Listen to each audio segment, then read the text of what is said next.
ओम शांति।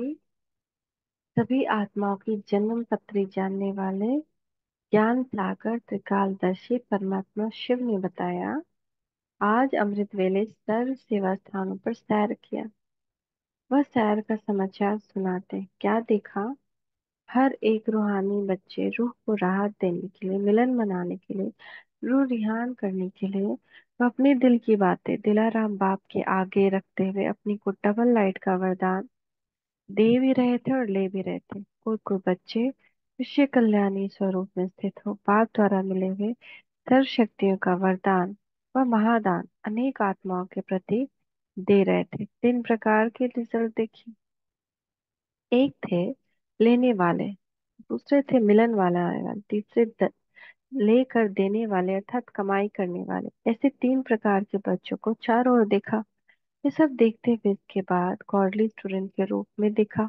हर एक स्टूडेंट के रूप में गॉडली नॉलेज पढ़ने के लिए उमंग और उत्साह से अपने अपने रूहानी विश्वविद्यालय की ओर आ रहे थे। नंबरवार पुरुषार्थम सर सब अपनी पढ़ाई में लगे हुए थे।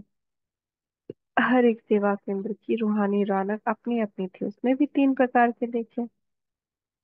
एक थे सिर्फ सुनने वाले अर्थात सुन सुनकर हर्षित होने वाले, दूसरे थे सुनकर सुन समाने वाले, तीसरे थे बात समान नॉलेजफुल बनकर औरों को बनाने वाले। यह सब देखते हुए फिर तीसरी स्टेज देखी, वह थी कर्म योगी की स्टेज। तीसरी स्टेज में क्या देखा। एक थे कमल पुष्प, दूसरे थे रूहानी गुलाब और तीसरे थे वैरायटी प्रकार के फूल। उस वैरायटी फूलों में भी मेजोरिटी सूर्यमुखी थे। जिस समय ज्ञान सूर्य के सम्मुख थे तो खिले हुए थे, और कभी फिर ज्ञान सूर्य सूर्य बाप से किनारा कर लेने के कारण फूलों के बजाय कलियां बन जाते थे, अर्थात रूप और रंग बदल जाता था। कमल पुष्प क्या करते थे। सर्व कार्य करते हुए, सर्व संबंधों व संपर्क में आते हुए न्यारे और साथ साथ बाप के प्यारे थे। वायुमंडल व आसुरी संघ अनेक प्रकार की वृत्ति वाली आत्माओं के वाइब्रेशन के बीच में कर्म करते हुए भी कर्म और योग दोनों में समान स्थिति में स्थित थे। अनेक प्रकार की हलचल में भी अचल थे, लेकिन ऐसी आत्माएं कितनी थी। 25%। उसमें भी मेजोरिटी शक्तियां थी। पांडव सोच रहे क्यों। पांडवों की विशेषता भी सुनाते हैं। थोड़ा समय सिर्फ धैर्य रखो। पांडव पति के हमजिन्स पांडव की भी महिमा है। कमल पुष्प के आगे रूहानी गुलाब, वह कौन थे। रूहानी गुलाब जो सदा अपनी रूहानियत में स्थित रहते हुए सर्व को भी रूहानियत की दृष्टि से देखने वाले, सदा मस्तक मणि को देखने वाले, साथ साथ अपनी रूहानियत की स्थिति से सदा अर्थात हर समय सर्व आत्मा को अपनी स्मृति दृष्टि और वृत्ति से रूहानी बनाने के शुभ संकल्प पर रहने वाले, अर्थात हर समय योगी तो आत्मा सेवाधारी आत्मा होकर चलने वाले। ऐसे रूहानी गुलाब चारों ओर की फुलवारी के बीच बहुत थोड़े कहीं कहीं देखे। यह परसेंटेज कम थी, 10%। वैरायटी फूलों के अंदर एक तो सूर्यमुखी सुनाया, दूसरा क्वालिटी हर मौसम के बड़े सुंदर रंग बिरंगे फूल होते हैं। उन पर मौसम की रंग रूप की रौनक और ही अच्छी होती है, बगीचे की शो बढ़ा देते हैं। ऐसे मौसम के रंग बिरंगे फूलों के दृश्य बहुत देखे। रंग और रूप यहाँ भी रूप ब्रह्म कुमारी कुमार का है और रंग ज्ञान लगा हुआ है, तो रंग भी रूप थी लेकिन रूहानियत कम। रूहानी दृष्टि और वृत्ति की सुगंध न के बराबर। अभी अभी मौसम के अनुसार अर्थात थोड़े समय के लिए खिले होंगे, फिर थोड़े समय बाद मुरझाए हुए नजर आएंगे। सदा एक रस नहीं। ऐसे रंग बिरंगे फूल जो मौसम में ही खिलते हैं मेजोरिटी में थे।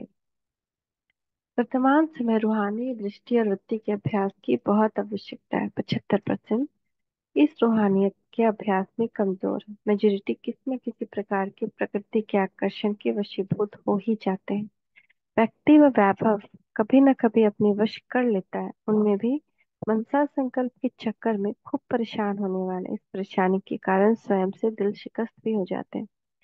वास्तव में ब्राह्मण आत्मा अगर संकल्प में विकारी दृष्टि और वृत्ति रखती है, अर्थात इस चमड़ी को देखती है, चमड़ी द्वारा जिस जिस्म द्वारा विकारी भावना रखते हैं, तो ऐसी भावना करने वाले भी महापापी की लिस्ट में आ जाते हैं। ब्राह्मण जीवन में बड़े से बड़ा पाप व दाग इस विकारी भावना को गिना जाता है। ब्राह्मण अर्थात दिव्य बुद्धि के वरदान वाले, दिव्य नेत्र वाले। ऐसी दिव्य बुद्धि और दिव्य नेत्र वाले बुद्धि में संकल्प द्वारा दिव्य नेत्र में एक सेकंड के लिए भी नजर द्वारा इस चमड़ी को व जिस्म को टच भी नहीं कर सकते। दिव्य बुद्धि का, दिव्य नेत्र का शुद्ध आहार और व्यवहार शुद्ध संकल्प है। अगर अपने शुद्ध संकल्प रूपी अर्थात भोजन को छोड़ शुद्ध आहार स्वीकार करते हो अर्थात संकल्प के वशीभूत हो जाते हो तो मलेच्छ भोजन करने वाले मलेच्छ आत्मा कहलाएंगे अर्थात महापापी आत्मघाती कहलाएंगे। इसलिए इस महापाप के संकल्प से भी स्वयं को सदा बचाने का प्रयत्न करो, नहीं तो इस महापाप का दंड बहुत कड़े रूप में भोगना पड़ेगा। इसलिए दिव्य बुद्धि और सदा शुद्ध आहारी बनो। समझा? पांडवों की विशेषता क्या देखी? सेवा प्रति हार्ड वर्कर, प्लानिंग बुद्धि, अथक सेवा के स्टेज पर हर समय एवर रेडी है। सेवा के सब्जेक्ट में मैदान पर आने वाली मेजोरिटी पांडव है। इस विशेषता में पांडव आगे हैं और इसी सेवा में के रिटर्न की हिम्मत और उल्लास अनुभव करते चल रहे हैं। पांडव वातावरण के विकारी वाइब्रेशन के बीच ज्यादा रहते हैं, इसलिए ऐसे वातावरण में रहते हुए न्यारे और प्यारे रहते हैं तो उनको इस सफलता में शक्तियों से एक्स्ट्रा मार्क्स मिलती है। लेकिन इस लॉटरी को और ज्यादा कार्य में लगाओ व ऐसा गोल्डन चांस और ज्यादा लेना। सुना आज के शहर का समाचार?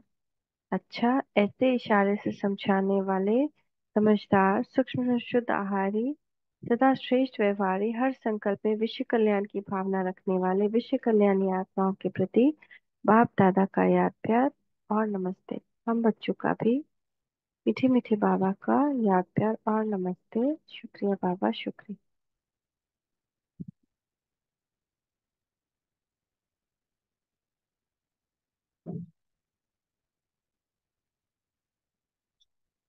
ओम शांति।